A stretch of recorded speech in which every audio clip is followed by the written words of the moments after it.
One पर्व। पांडवों का काम्यक वन के लिए प्रस्थान।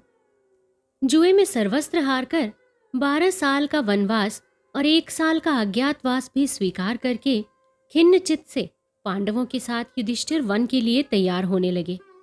चारों भाई और द्रौपदी उनका अनुसरण करते हुए चले। माता कुंती वृद्ध हो गई थी, इसलिए युधिष्ठिर उन्हें विदुर के घर ले गए और कष्टों को झेलने की उनकी असमर्थता समझाते हुए भक्तिपूर्वक बोले, माता, जब तक हम लोग वनवास और अज्ञातवास की अवधि पूरी करके पापी दुर्योधन से बदला नहीं चुकाते, तब तक आप चाचा विदुर के ही यहाँ रहें। इसके बाद कृष्णा सहित 5 भाइयों ने उन्हें प्रणाम करके पुरोहित धीम्य के साथ वन के लिए प्रस्थान किया।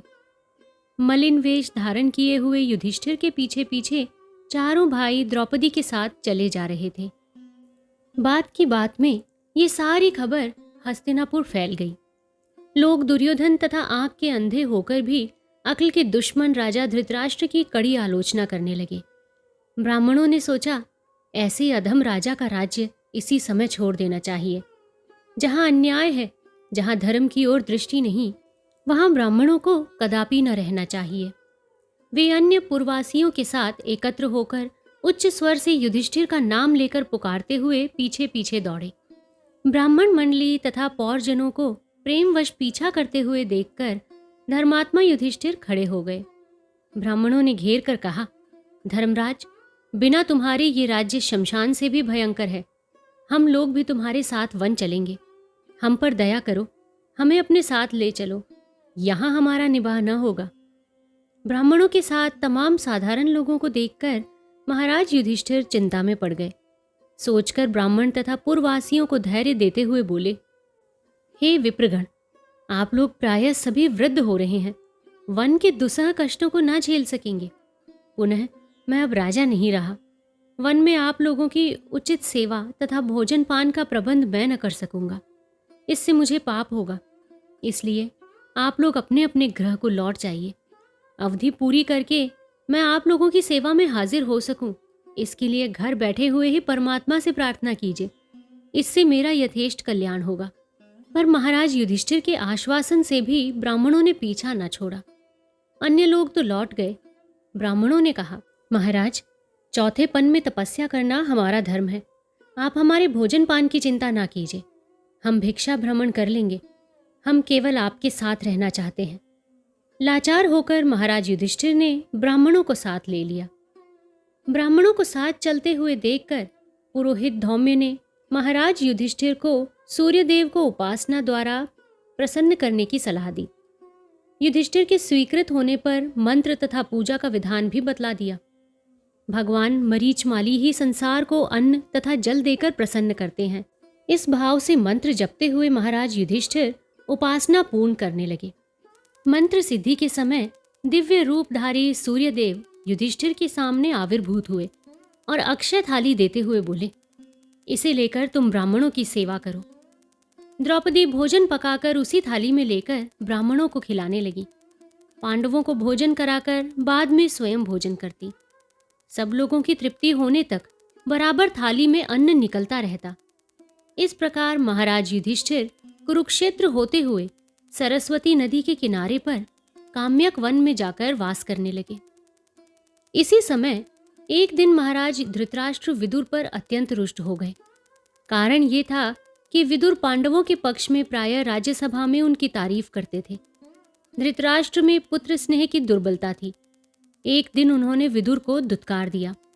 उन्होंने सोचा, ये मेरे पुत्रों का अमंगल चाहता है। विदुर को इस अपमान से सख्त चोट पहुंची। वो पांडवों के पास रहने के लिए काम्यक वन को चल दिए। उनके जाने से पांडवों को धृतराष्ट्र के मंद व्यवहार पर बड़ा क्षोभ हुआ, पर विदुर को वो पिता की ही तरह समझते और उनकी सेवा करने लगे। कुछ दिनों बाद महाराज धृतराष्ट्र को विदुर की सहृदयता का अभाव खटकने लगा। बचपन में उनका जो स्नेह तथा आदर प्राप्त करते आ रहे थे, उनके बिना आत्मा विकल होने लगी। तब संजय को बुला लाने के लिए भेजा। संजय के पहुंचने पर पांडवों ने विदुर को जाने की सलाह दी। माता कुंती उन्हीं के यहाँ रहती थी। विदुर भी राजाज्ञा तथा अन्य बातों का विचार करके हस्तिनापुर चले गए। राजकुमार होने के कारण वनवास में पांडवों को कष्ट तो होना था, पर स्वभाव के साधु होने के कारण महात्माओं तथा तीर्थों के दर्शन से, उनके अमृतोपन उपदेशों तथा प्राकृतिक दिव्य छटाओं के प्रभाव से उन्हें आत्मिक तथा कायिक प्रसन्नता होती थी।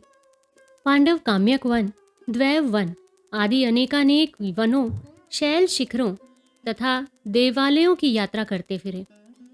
उनके वनवास की खबर अब तो भारतवर्ष में फैल चुकी थी। पांचाल राज को इसमें बड़ा दुख हुआ। भगवान श्री कृष्ण सुनते ही पांडवों से मिलने को चल दिए। प्राण तुल्य पांडवों तथा आत्मा की समान प्यारी बहन कृष्णा को देखकर कृष्ण करुणा से विचलित हो गए। आंखों से अनर्गल अश्रुधार बहने लगे। कृष्णा भी प्रिय कृष्ण को देखकर रोके हुए भाव के प्रबल वेग को न रोक सकी। उन्हें पकड़कर रोने लगी। श्री कृष्ण ने अपने को संभालकर द्रौपदी को अनेक प्रकार से धैर्य दिया। पांडवों को भी समझाया कि वनवास तथा अज्ञातवास की अवधि पूर्ण कर वे हस्तिनापुर जाकर दुर्योधन से अपना राज्य वापस मांगे। इस प्रकार की अनेकानेक बातें हुईं। पांडवों तथा द्रौपदी ने कृष्ण की बड़ी खातिरदारी की। पांडव धार्मिक तथा राजनीतिक बातों से वनवास का समय पूरा कर रहे थे। इसी समय वेदव्यास जी उनसे आकर मिले। पांडव द्वैत वन से पुनः काम्यक वन में आकर रह रहे थे। पांडवों की तपस्या के समाचार से प्रसन्न होकर भगवान वेदव्यास ने कहा, वत्स युधिष्ठिर, मैं चाहता हूं कि जब तक तुम लोग वन में हो तब तक भावी युद्ध की तैयारी के लिए दिव्यास्त्रों की शिक्षा प्राप्त कर लो। दुर्योधन का जैसा स्वभाव है उससे यही ज्ञात होता है कि तुम्हारे लिए ये युद्ध करना ही अनिवार्य होगा, पर बिना पूरी तैयारी किए तुम लोग भीष्म, द्रोण जैसे महारथ वीरों का मुकाबला न कर सकोगे। व्यासदेव की यह आज्ञा युधिष्ठिर के चित्त में बैठ गई। उन्होंने हाथ जोड़कर कहा, भगवान, हमें तो दिव्यास्त्रों की साधना का कोई मार्ग मालूम नहीं। आप जैसी आज्ञा देंगे वैसा करने के लिए हम तन मन से तैयार हैं। मुस्कुराकर व्यास जी ने कहा, वत्स युधिष्ठिर, तुम धर्मपुत्र हो। साधुओं से किस प्रकार बातचीत की जाती है ये तुम जानते हो। तुम्हारी सदाशयता से मैं बहुत प्रसन्न हुआ हूं। तुम में अर्जुन बुद्धि वृत्ति तथा क्षत्रिय वीर्य का उत्तम आधार है। तप के द्वारा देवों के शिरोमणि महादेव जी को प्रसन्न करके अर्जुन पाशुपत अस्त्र प्राप्त करे तो तुम्हारी शक्ति का फिर संसार सामना नहीं कर सकता। इंद्र आदि देवताओं को भी प्रसन्न कर उनसे अमोघ अस्त्र प्राप्त करना चाहिए। मैं सलाह दूंगा, कैलाश पर्वत पर जाकर अर्जुन भगवान पशुपति की तपस्या करें। अपर देवों से इसके बाद आप ही मुलाकात हो जाएगी। इस प्रकार उपदेश देकर व्यास जी ने प्रस्थान किया। अर्जुन की तपस्या और शस्त्र प्राप्ति। महाराज युधिष्ठिर ने अपर भाइयों तथा द्रौपदी के सामने महावीर अर्जुन को स्नेहपूर्वक बुलाकर कहा, भाई, हम लोगों में बाण विद्या विशारद तुम ही हो। महर्षि वेदव्यास जी की आज्ञा तुमने भी सुनी है। दुर्योधन से युद्ध होने से पहले हमें यथेष्ट शक्ति संग्रह कर लेना चाहिए। अभी हम इनमें योग्य नहीं हो सके कि भीष्म, द्रोण जैसे महावीरों का युद्ध करके सामना करें। हमें तैयारी के लिए देवताओं से भी शस्त्र संग्रह कर लेना चाहिए। भगवान पशुपति से पाशुपत नामक महास्त्र प्राप्त करना अत्यंत आवश्यक है। इंद्र, वरुण, अग्नि, कुबेर, यम इन सभी देवताओं की भी शक्तियों का संग्रह करना आवश्यक है। तुम उत्तराखंड जाकर भगवान शिव को तपस्या से तुष्ट करके पाशुपत नामक महास्त्र प्राप्त करो। शक्ति को प्राप्त करके ही हम शत्रुओं में आतंक पैदा कर सकेंगे। तपस्या, शक्ति संचय और भावी युद्ध की बात सुनकर अर्जुन रोमांचित हो उठे। उनकी नसों में रक्त की तीव्र धारा बहने लगी। बाहें वीर रस के स्फुरन से फड़कने लगी। हृदय पुलकित होकर बारंबार उच्छ्वसित होने लगा। शौर्य और प्रतिभा से मुखमंडल प्रदीप्त हो गया। उन्होंने उसी वक्त अपना तरकश बांधा और हाथ में धनुष लेकर यात्रा की तैयारी कर दी। श्रद्धा से धर्मराज और महावीर भीम के चरण छुए, फिर सविनय सिर झुकाकर गदगद कंठ से कहा, दादा, धर्मराज, कृष्णा, नकुल और सहदेव की रक्षा का आप ही पर भार रहा। देखिएगा इन्हें किसी प्रकार की विपत्ति न हो। अर्जुन की पीठ सहलाते हुए स्नेह स्वर से भीमसेन बोले, वीर, जाओ, तुम्हारा मार्ग सुगम और साधना सफल हो। यहाँ से निश्चिंत रहना। नकुल और सहदेव भूमिष्ठ हो अर्जुन को प्रणाम करने लगे। उन्हें उठाकर स्नेह देकर अर्जुन विदा हुए। पति को दीर्घकाल के लिए जाते हुए देखकर कृष्णा वहां से चलकर एक कुंज में प्रतीक्षा कर रही थी। अर्जुन ने जाते हुए देखा था, मिलने के लिए गए। कृष्णा के दोनों कपोलों पर अनर्गल आंसुओं की धारा बह रही थी। शीघ्र लौटने का आश्वासन देकर द्रौपदी की दुख भरी दृष्टि से अर्जुन ने विदा ग्रहण की। फिर वीर तपस्वी की तरह त्याग के प्रभाव से परिवार प्रेम को भूलकर एक चित्त में भगवान भूतनाथ का ध्यान करते हुए उत्तराखंड की ओर चल दिए। धैर्यपूर्वक चलते चलते कुछ दिनों में अर्जुन गंधमादन पर्वत आदि दुर्लभ शैलों का अतिक्रमण करते हुए कैलाश के पास आकर उपस्थित हुए। उन्होंने सामने दृष्टि डाली तो रास्ते पर एक लंबी जटाओं वाला वृद्ध तपस्वी दिखाई पड़ा। निकट जाकर अर्जुन ने महात्मा जानकर साधु को प्रणाम किया। रुक्ष भाव से साधु ने अर्जुन से कहा, ये तपोभूमि है, यहाँ कोई अस्त्र लेकर विचरण नहीं करता। तुम कौन हो? अस्त्र फेंक दो। प्रणाम करके अर्जुन बोले, महात्मन, मैं क्षत्रिय हूँ। अभी मैंने अपने इस धर्म को छोड़ा नहीं, फिर अपने अस्त्र कैसे छोड़ दूं? अपना उद्देश्य छिपाकर भी अर्जुन ने उचित उत्तर दिया। तपस्वी इस वाक चतुरता से प्रसन्न होकर स्नेह दृष्टि से अर्जुन को देखते हुए बोले, वत्स, मैं देवराज इंद्र हूँ। तुम्हारा मनोहर उत्तर सुनकर मैं प्रसन्न हुआ। तुम्हारी जैसी इच्छा हो तुम मुझसे तदनुकूल वर मांग लो। अर्जुन विनम्र होकर बोले, हे अमरेंद्र, मुझे अपने दिव्य अस्त्र प्रदान कीजिए। मैं आपका शिष्य होकर केवल शिक्षा प्राप्त करना चाहता हूँ। इंद्र मुस्कुराकर बोले, वत्स अर्जुन, तुम देवों के देव जिन महादेव की आराधना के लिए आए हो, उन्हें प्रसन्न कर पाशुपत अस्त्र प्राप्त करो। पश्चात संपूर्ण देवता तुम्हें अपने दिव्यास्त्र प्रदान करेंगे। लेकिन वत्स, ये तो बताओ कि इन अस्त्रों को लेकर तुम करोगे क्या? मनुष्यों पर तो इन अस्त्रों का प्रयोग वर्जित है। दृष्टि झुकाए हुए पांडुनंदन महावीर अर्जुन ने उत्तर दिया, हे देवेंद्र, मेरे भाई राज्य से च्युत क्षीण बल होकर वनों में दुख के दिन बिता रहे हैं। हम लोग राजवंश के होकर भी इस समय सर्वथा भिक्षुक की दशा को प्राप्त हैं। शक्ति का संग्रह इसीलिए मेरा लक्ष्य हो रहा है। इसका अर्थ ये नहीं कि मैं उसका दुरुपयोग भी करूंगा। प्रसन्न होकर इंद्र ने अर्जुन की पीठ पर हाथ फेरते हुए आशीर्वाद दिया, वत्स, तुम संसार प्रसिद्ध महावीर होगे। तुम्हारे अपार रण कौशल की सहायता देवताओं को भी लेनी पड़ेगी। तुम भगवान पशुपति की साधना में सिद्धि प्राप्त करो। अभी भविष्यांश न कहूंगा। देखते देखते देवराज इंद्र जैसे कोहरे के पिंड में बदलते हुए उड़कर शून्य में विलीन हो गए।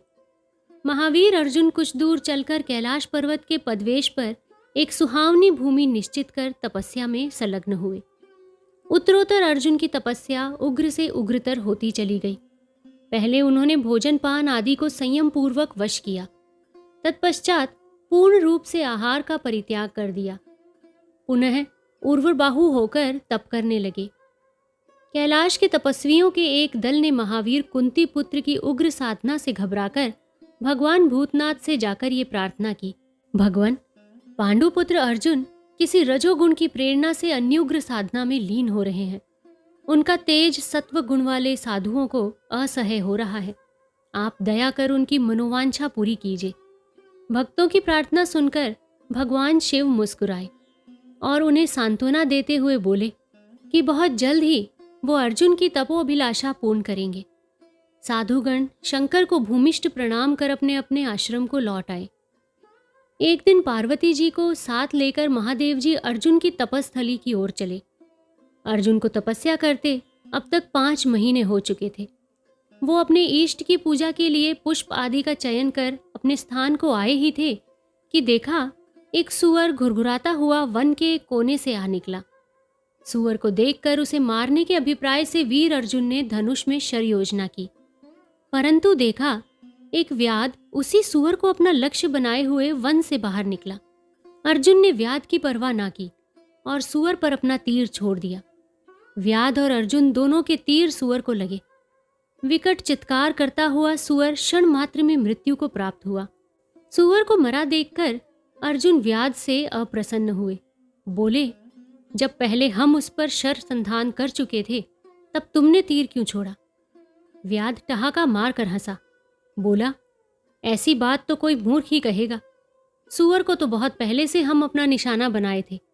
नीच जाति के व्याग को उचित शिक्षा देने के लिए अर्जुन ने पुनः धनुष में शरसंधान किया। व्याध खड़ा हंसता रहा। इसे नीच जाति की असभ्यता से हुआ अपना अपमान समझकर अर्जुन ने क्रोध से धनुष की ओर कमान खींचा। तीर पूरी ताकत से छूटा, पर व्याध को उसकी चोट न लगी। वो तीर जैसे हवा को पार करके दूसरी ओर मिट्टी में धंसकर रह गया। मन ही मन लजाकर अर्जुन व्याध पर बाणों की वर्षा करने लगे, पर व्याध को एक भी बाण न लगा। वो हंसता हुआ उनके बिल्कुल नजदीक आ गया। तब केवल धनुष की नोक से अर्जुन उसे खोदने लगे। जब वो होश में आए और अपने क्रोधोन्माद के कारण हुए इस बालपन को समझा, तब धनुष फेंककर तलवार खींच ली और उससे व्याध पर प्रहार किया।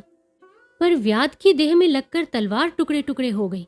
मूठ हाथ से दूर फेंककर क्रुद्ध अर्जुन व्याध से मल्ल युद्ध करने लगे, पर तपस्या से क्षीण हुए शरीर को इतना परिश्रम सहाय न हुआ। अर्जुन थककर वहीं बेहोश हो गए। व्याध खड़ा रहा। होश में आकर अर्जुन ने सोचा, बड़ी देर हो गई, मैंने अपने इष्ट की पूजा नहीं की। पहले पूजा कर लूं, तब इस व्याध से युद्ध करूंगा। अर्जुन की जबान में अब सभ्यता की झलक आई। उन्होंने व्याध से कहा, भाई, एक प्रार्थना मैं तुमसे करता हूं। तुम आज्ञा दो तो मैं अपने इष्ट श्री महादेव जी की पूजा कर लूं। इसके बाद मैं तुमसे युद्ध करूंगा। हंसकर व्याध ने कहा, अच्छी बात है, अब पूजा करके अपनी शक्ति बढ़ा लो। इस अपमान को चुपचाप पीकर अर्जुन पूजा करने लगे, पर मन से उन्हें बराबर व्याध लिपटा हुआ दिख पड़ा। वो सोचने लगे, व्याध के रूप में साक्षात देवादिदेव तो मेरी परीक्षा लेने के लिए नहीं आए। मुझे इस प्रकार आज तक किसी महावीर के द्वारा भी लांछित नहीं होना पड़ा। फिर होश में आ अपना मंत्र जपने लगे। अपने ही हाथों निर्मित मिट्टी की शिव मूर्ति को माला पहनाकर भक्ति भाव से भूमिष्ठ हो प्रणाम करके जब अर्जुन उठे, तब ये देखकर उनके आश्चर्य का ठिकाना न रहा कि शिव मूर्ति पर चढ़ाई हुई उनकी वही माला व्याग के गले में पड़ी थी। अब उन्हें ये समझते हुए भी भ्रम न हुआ कि ये व्याग उनकी तपस्या से प्रसन्न साक्षात शिव उन्हें दर्शन देकर कृतार्थ करने के लिए आए हुए हैं। अर्जुन ने भक्ति भाव से हाथ जोड़कर भूमिष्ठ होकर व्याध को प्रणाम किया। फिर आंखें खोलकर देखा तो साक्षात महादेव पार्वती जी के साथ उनके सामने खड़े हुए दिखाई पड़े। भगवान सर्वभूतों के पति आशुतोष शंकर ने गंभीर जलद स्वर में कहा, वीर अर्जुन, तुम यथार्थ ही क्षत्रिय हो। तपस्या से क्षीण होते हुए भी तुम मन से किंचित मात्र भी दुर्बल नहीं हुए। तुम्हारा क्षत्रित्व और एकनिष्ठ तपस्या देखकर मैं तुम पर प्रसन्न हुआ हूं। तुम मुझसे जो वरदान चाहो वो मांग लो। इष्ट देव को प्रसन्न देखकर अर्जुन का हृदय कमल खिल गया। भक्तिपूर्वक प्रणाम कर उन्होंने उमानाथ शंकर से कहा, भगवान, हम लोग राज्य से च्युत होकर हीन भिक्षुकों की तरह वनों में मारे मारे फिरते हैं। अब हम में कोई शक्ति नहीं रह गई। आप हम पर कृपालु होकर अपना पशुपत अस्त्र प्रदान करें। आपके पवित्र चरणों में मेरी यही प्रार्थना है। प्रसन्न होकर भगवान शिव ने अर्जुन को अपना संसार प्रसिद्ध पाशुपत अस्त्र दान किया। उसके प्रयोग और सवर्ण के मंत्र भी बतला दिए। फिर सावधान कर दिया कि मनुष्यों पर इस अस्त्र का उपयोग वर्जित है। अर्जुन ने अस्त्र लेकर प्रणाम किया। फिर देखा तो वहां से भगवान शिव अंतर्ध्यान हो चुके थे।